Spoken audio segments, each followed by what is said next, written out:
What's going on, Bears fans? Welcome to another episode of Chicago Bears Central. This is going to be another solo episode for me, so a quick one. I just have a topic that I want to bring to you guys. Justin Fields ranked 23rd in Chris Sims' top 40 quarterbacks heading into the 22 season.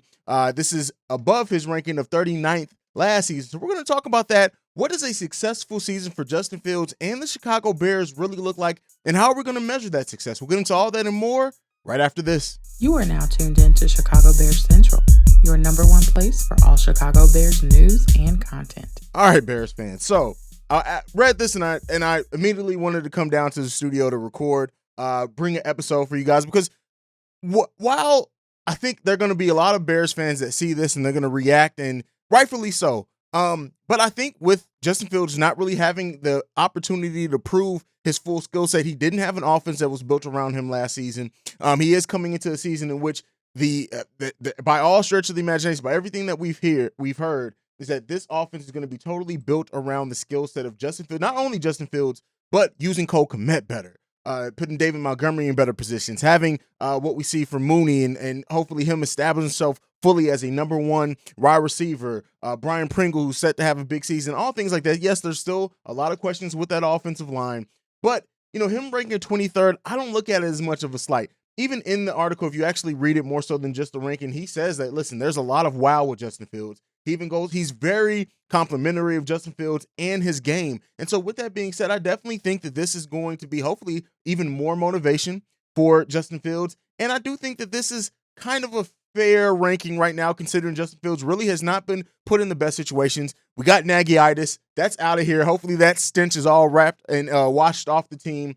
But coming into a more competent, hopefully, offensive scheme and a one that's better built for Justin Fields and his skill set and the skill set of the players on this team, he did rank. So let's just go over some of the other rankings. So Trey Lance ranked 31st, Tua ranked 29th, Jalen Hurts ranked 25th, and then Trevor Lawrence ranked 24th. So that puts Justin Fields right in the area that I think he should be as of right now because he hasn't had a chance to prove anything. But that brings another question, and the main question that I want to ask on this quick episode of Chicago Bears Central is, how do we measure the success of the Bears this season? Now, with Justin Fields, in the last live stream, a lot of you guys sounded off on what do you expect to see from Justin Fields. Some people saying 3,000 yards, somebody even saying 4,000 yards, which I don't think that that's going to happen. But with that being said, it's not, to me, we can't measure it just by the statistic. Yes, that is a good measurement of how he impacts the game and how he's managing the game. But for me, looking at Justin Fields is more about the growth. It's more about,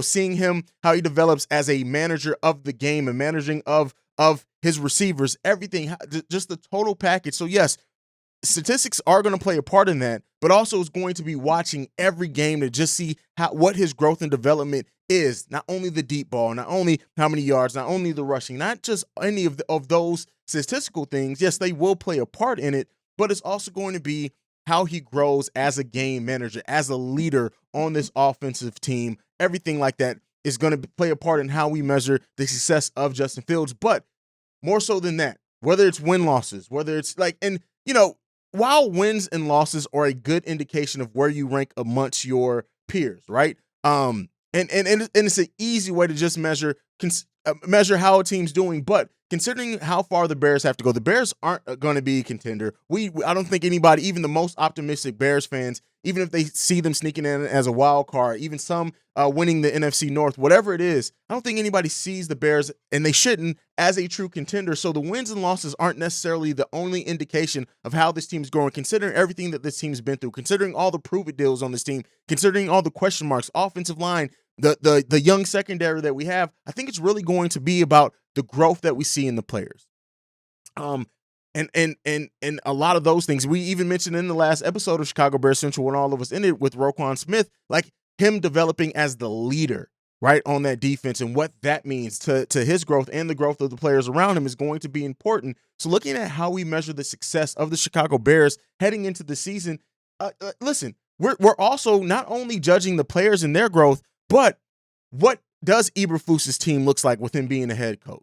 What does the offense look like? What does the defense look like? What does Ryan Pace, does his proven deals pay off? There are so many question marks with this team, and rightful question marks, not necessarily the negative type question marks. You're like, oh, I don't know about him, but more so, okay, how does it work out? And then also, I think another thing that we need to look at as well, while we've been talking about how much cap space the Bears are going to have, the growth of this team is going to be important for the caliber of free agents that we can get as well, to a degree. I think with the NFL versus the NBA, which you guys know I cover on Chicago Bulls Central, the NBA, yes, money plays a role, but I think money plays even more of guaranteed money specifically because of the way NFL deals work. A lot of times it comes down to who's offering the most guaranteed money. And so things like that could play a part, but also I do think how this team grows, like, does that secondary look as good as some of us are expecting it to look? And being as young as they are, does that secondary really develop? And does the defense as a whole look as good as some of us think that we do? It's going to definitely affect the caliber of free agents we can attract on that side. Justin Fields' growth, more so than just stats, more so than just if Darnell Mooney gets 1,000 to 1,500 yards receiving this season. All of that, yes, it will play a role, but it's also the growth. It's the maturity, right? Does Justin Fields eliminate all of those question marks and come into next season, coming out of this season and into next season, does he, with those question marks eliminated, do players now look at him and say, hey, this is a guy that, yes, he still has some growth, he still has some development to do, but listen, this is a guy whose talent can't be questioned.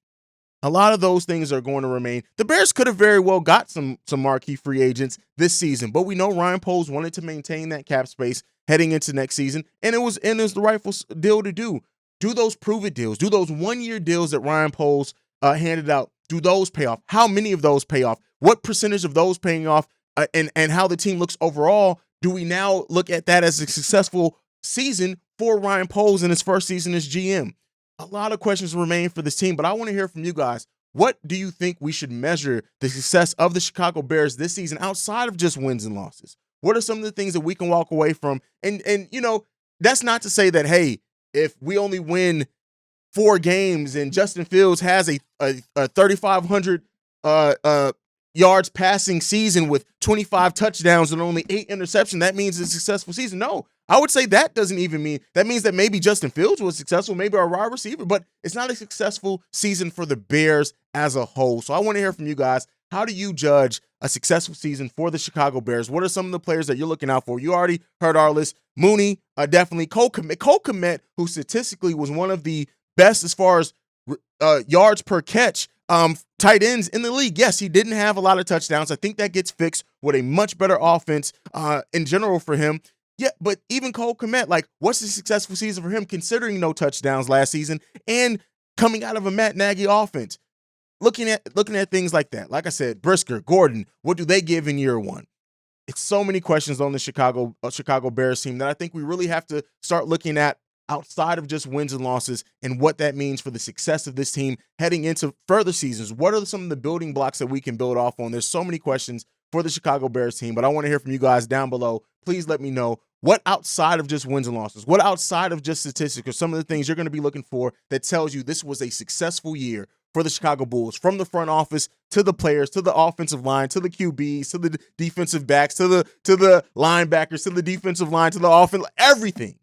What are some of the things that you're looking for that tells you this was a successful season for the Chicago Bears? I want to hear from you guys down below. Make sure you're following us collectively at Chi Bears Central on every social media platform that we're on. You can also send us any feedback, questions, comments, concerns, chicagobearscentral@gmail.com. And lastly, if you want to leave us a text and or voicemail to sound off on some of the things that says that this is a successful season for you guys, 773-270-2799. Thank you for tuning in to Chicago Bears Central. I'm Haize, for C-Dub, for Bobby, them Cognac boys. I'm out.